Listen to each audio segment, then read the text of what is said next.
Hey everyone, and welcome to another deep dive. Today we're taking a look at a word that I think we all use pretty often. Um, it's one of those words that you hear it and you think you know what it means, but I bet there's way more to it than we realize. The word is incendiary. Yeah. It's a word that definitely packs a punch. It does. So to get us started, I looked up the definition in Merriam-Webster, and they say it's basically something designed to start fires. Right, like matches or lighters. Exactly. Yeah. But then they give this example. It says, recklessly made incendiary remarks during a period of heightened racial tensions. Interesting. So it's not just about actual fire then. Well, the word incendiary does come from the Latin word incender, which literally means to set fire to. Oh, so the literal meaning is right there at the root. It is, but then, figuratively, it's been used to describe things that, inflame passions or provoke strong reactions. And that use actually goes all the way back to the 15th century. Wow. So the word itself has kind of traveled through time with us, carrying that fiery meaning all along. But let's step back for a second and look at some actual incendiary devices, things that actually start fires. I was reading the Wikipedia article on this, and there's some pretty intense examples in there. Oh, for sure. Incendiary weapons have a long and often disturbing history. Yeah. Like, take the German Electron brand bomb from World War I. This thing was made with a magnesium alloy casing, and it could burn at like over 1,000 degrees Celsius. Yeah, those were designed to be much more effective than the earlier kerosene oil bombs. Right. It was a huge leap in terms of destructive power. And speaking of destruction, the article also mentions this plan called the Fire Plan, where they wanted to use these bombs to, well, basically engulf London and Paris in flames. Oh, wow. It thankfully never happened, but, the fact that someone even thought of that is pretty chilling. It's really intense to think about. And it wasn't just bombs either. They also used white phosphorus in shells and mortars, especially in World War II in Korea, right? That's right. White phosphorus, or WP, was incredibly versatile. They used it to start fires, but also for things like signaling and creating smoke screens. Huh. So incendiary isn't just about the fire itself, but also all the different ways it can be used. And then, of course, there's napalm, which was used in Vietnam. Pretty infamous, though the Wikipedia article does say that the U.S. doesn't use it anymore. Yeah, and it's interesting to see how the development of these weapons has kind of gone hand in hand with growing concerns about their use, especially against civilians. You're right. It makes you think about the ethics of it all. And speaking of ethics, I was reading this article called What is an Incendiary Fire? And it really focuses on the idea of intent. Like, it's not just about starting a fire, but about knowing that you shouldn't be igniting something. Right, so there's a distinction there between just starting a fire and doing it with malicious intent. Exactly. And that leads into the legal difference between an incendiary fire and arson. Right, exactly. Arson is a criminal act where someone intentionally sets a fire to cause damage. Whereas an incendiary fire might not necessarily involve that same level of like malice or premeditation. So you could have a situation where someone accidentally starts a fire and it would be incendiary, but not arson. Right. Imagine, someone clearing brush on their property and the fire gets out of control and spreads to a neighbor's land. That would be an incendiary fire. But if there wasn't intent to cause harm, it wouldn't be arson. That makes a lot of sense. So it seems like incendiary is more about the nature of the fire itself, while arson is all about the intent behind it. Exactly. Huh, that's really interesting. So we've gone from simple fire starting to all these different types of incendiary weapons and even legal distinctions. It's amazing how much depth there is to this one word. It really is. And we haven't even gotten to how incendiary is used in everyday language. Oh, right. We hear it all the time, like when someone gives an incendiary speech or a book has incendiary ideas. Exactly. It's like the word itself has become a warning label for things that might cause strong reactions. I like that, a warning label. So it's not just about physical fire anymore, but about the power of words and ideas to, well, kind of ignite people's emotions. You got it. Incendiary has definitely transcended its literal roots. That's pretty amazing. And it makes me wonder, how will incendiary continue to evolve in the future? I mean, language is always changing, right? It is. It's constantly adapting to the world around us. So maybe incendiary will become even more detached from its literal meaning and just be about the power of words to spark strong reactions. That's definitely possible. Or, as we deal with things like climate change and the increasing threat of wildfires, maybe the literal and figurative meanings of incendiary will become even more intertwined.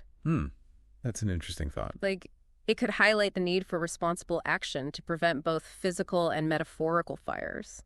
Wow, that's powerful. It seems like incendiary, it seems like a simple word, really touches on some pretty fundamental parts of the human experience, I agree. like our ability to create and destroy, to wield both physical and metaphorical fire. You've hit the nail on the head. And exploring a word like incendiary really lets us dig into those complexities and understand ourselves and the world a little bit better. I don't know about you, but I'm feeling pretty fired up after all this talk about incendiary. Me too. It's been a fascinating journey so far. It has. And I think our listeners are probably walking away with a much richer understanding of this word. I hope so. And who knows, maybe this deep dive has sparked some incendiary thoughts of their own. I love that. Well, listeners, we're going to take a quick break, but we'll be right back to continue our exploration of incendiary. Okay, so we're back. We've been talking all about incendiary, and I think it's really interesting how, we started with the actual, physical fire, but now it's like this word is used for so much more. Oh, yeah, definitely. I mean, think about it. You hear incendiary used all the time to describe, speeches or even ideas, right? Totally. It's Yeah. like if something is controversial or likely to, stir up strong emotions, it gets labeled as incendiary. Kind of like a, I don't know, warning sign almost.